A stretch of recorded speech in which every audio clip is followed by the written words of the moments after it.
Welcome. In front of me I have the Realme GT 60, and today I'll go over unboxing along with a quick look at the device itself. Let's see if I can find my knife, which I have no... Oh, there we go, found it. Okay, so popping it open. By the size of the box, I can already guess that there is no charger in the box.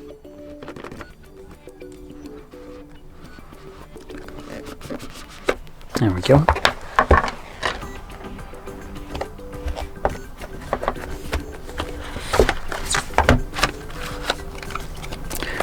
Now inside here we get a charging cable, type A to type C, some paperwork, and a matte gray case. Now below that we have the phone, and like I mentioned, unfortunately no charger. So that's a bit disappointing, considering you know, when you're buying a phone you would like to have the ability to charge it. Some people don't have a charger, so it would be nice if, you know, companies would ship a complete package. So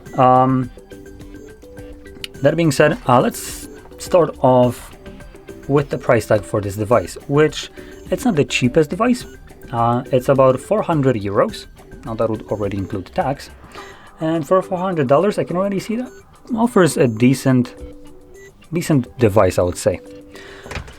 So going over it, let's start off with the display, which the display right here is actually pretty good. It's an LTPO AMOLED display, 1 billion colors, 120 Hz refresh rate, HDR, though it's not 10 plus, so it's not certified, but it's an AMOLED display, so let's be honest, it doesn't really matter.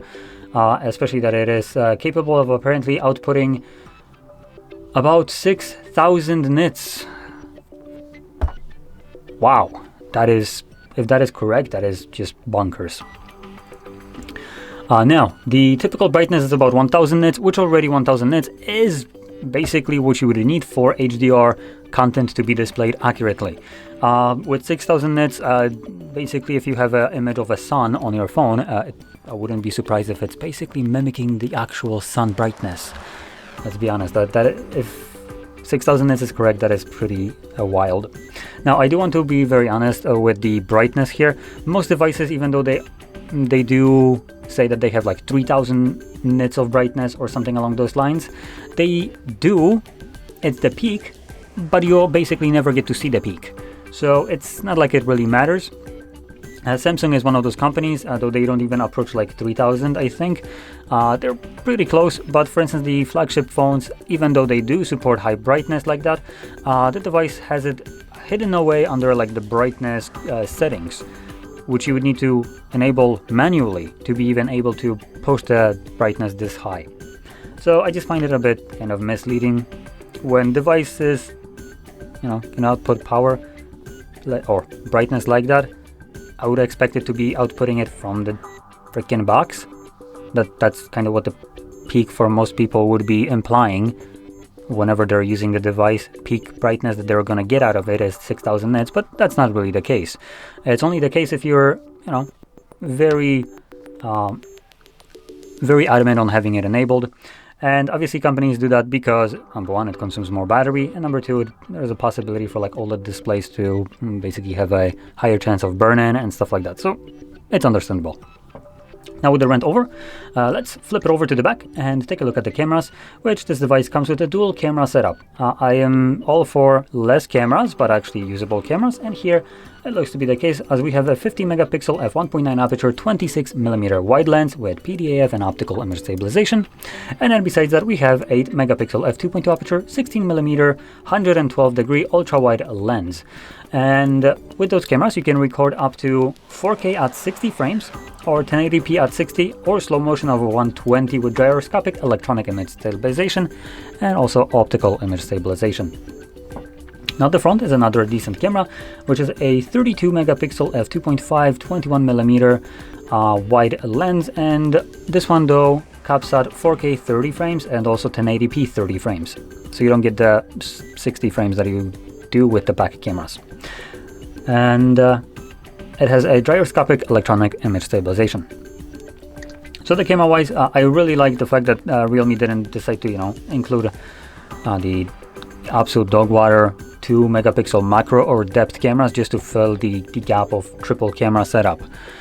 So this is pleasant thing to see. Now, moving on to the internals of the device, we have a pretty decent battery size. This phone is relatively compact, I would say. Basically the same size, or roughly the same size as something like the Mate 20 Pro. It's an old device, but it's one that I have on hand right now. So very similar size, and it has a 5,500 mAh battery. Now it supports 120 watt wired charging. Sadly, we don't get that charger. That would have been a very nice thing to have included, especially at 120 watts. Chinese manufacturers usually do include chargers, specifically Xiaomi as an example. So not sure why Realme decided to take the high road and be like, oh, we care about the environment, I guess, or our revenue. Like, come on. So I personally don't like this.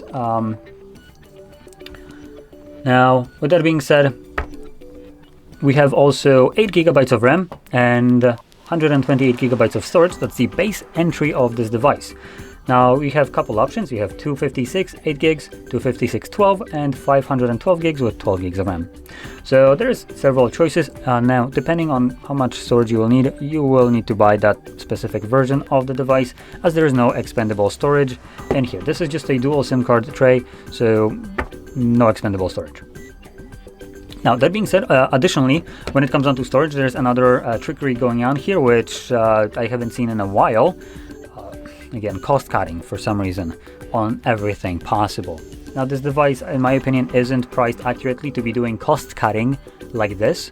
So what I'm referring to is the 128 gigabyte storage with 8 gigs of RAM comes with UFS 3.1 storage type, while all the other ones, the 256 all the way through half a terabyte, comes with UFS 4.0 storage type. Now, if you don't know what that is, it's basically a storage, how fast it is. Obviously, 3.1 is the older generation, lower number, so on. So the 4 is the better one, as it can read and write onto the storage much quicker. So the manufacturers decided to put it lower end storage type on a smaller size of the storage. Now, this was being done at the beginning when UFS 4.0 came out, and then 4.1, and I haven't seen it since, which was a goddamn good thing, considering you're paying for the device that differs depending on how much storage you go for.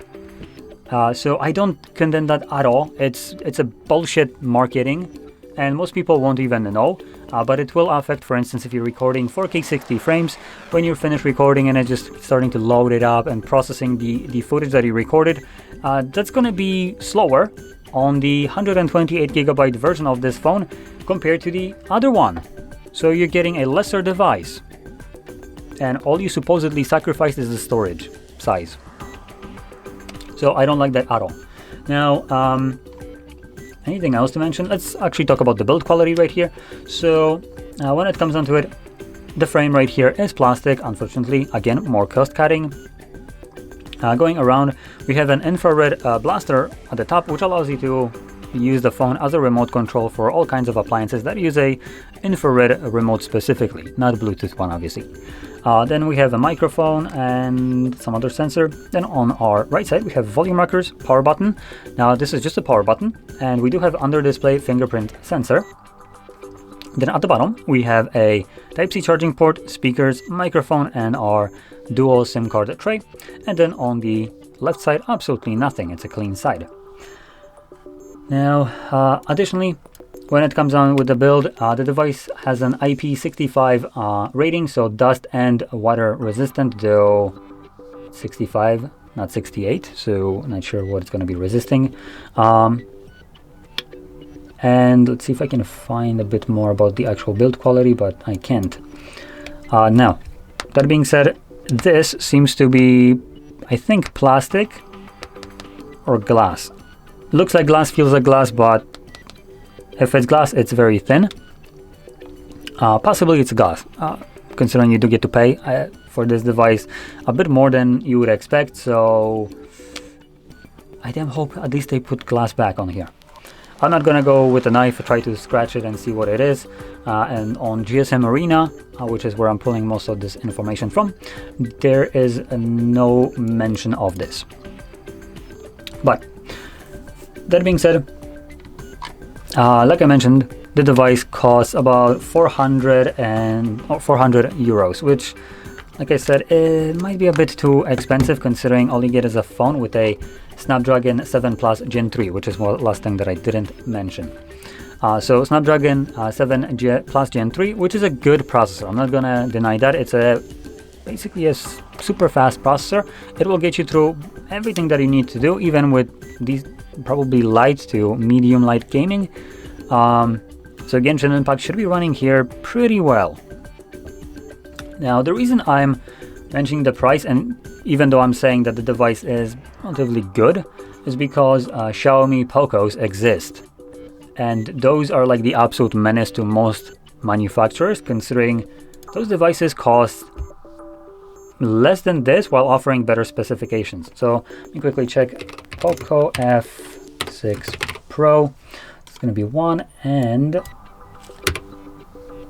X6 Pro would be the other one, I think. Let's see. Okay, yeah, so those are the two. So that being said, Poco F6 Pro is more expensive at 500 euros, so about 100 bucks or euros more, but you get a better device all in all. You also get a charger in a box.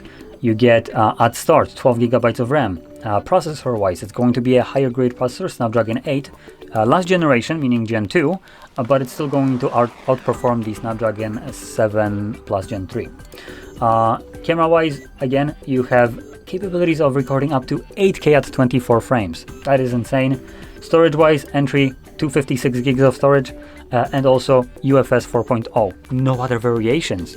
So already this is a massively improved version of phone that you could get just from a different manufacturer. But like I said, Poco ones just smash every phone out of the water with their specifications. On paper, they're outstanding. Now, if you're going for a Chinese branded phone like Oppo, Realme, Xiaomi, personally, I would probably be going for Xiaomi as they offer the best bang for the buck. Now, this was a recommendation with the Snapdragon 8 Gen 2. Now, there is also the Dimensity version of this device, which costs significantly less. So it costs about 300 euros, give or take. So it will be, at least from Xiaomi side, a bit more on a lower end device, but it comes with a Dimensity 8300 Ultra, which I'm pretty sure it's going to outperform the Snapdragon 7 Plus Gen 3. Let me just quickly check.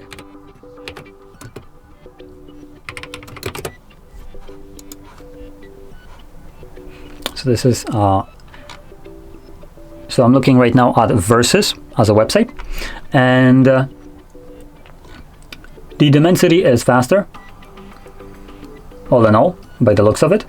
And this is already just mentioning the Dimensity 2300, not the Ultra, if there's a difference. So that's one. And number two, the specs that they're showing here is for Snapdragon 7 Gen 3, not 7 Plus.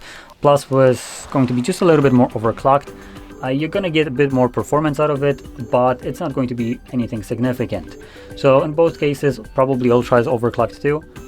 Good comparison. Still, Dimensity 8300 is a faster processor based on the Versus website, so versus.com. So again, 100 euros cheaper than this, offering you better device. Now it does have 5000 mAh battery, 67 watt charger with a charger included in the box, 8 to 12 gigs of RAM with 256 gigs of storage at entry, up to 512, again UFS 4.0, so faster storage type. Camera wise, this is I guess downside. So it can record 4K at up to 30 frames and 1080p up to 60. This one can do, like I mentioned before, 4K 60. So that is going to be a massive drawdown for some people. But like I said, 100 euros cheaper. So those are two recommendations that I can give with devices that are more well-rounded in terms of packaging and just what you get for your money, with the better specifications as well. And also, like I was saying throughout the video, this is still a good device. I just find the lack of charger and just this more cost cutting that was done all around to be a bit too much for about 400 euros that they're asking for the device, when there, like I said, are better devices. So anyway, with that being said, hopefully you found this video helpful, and if you did, don't forget to smash like, subscribe, and thanks for watching.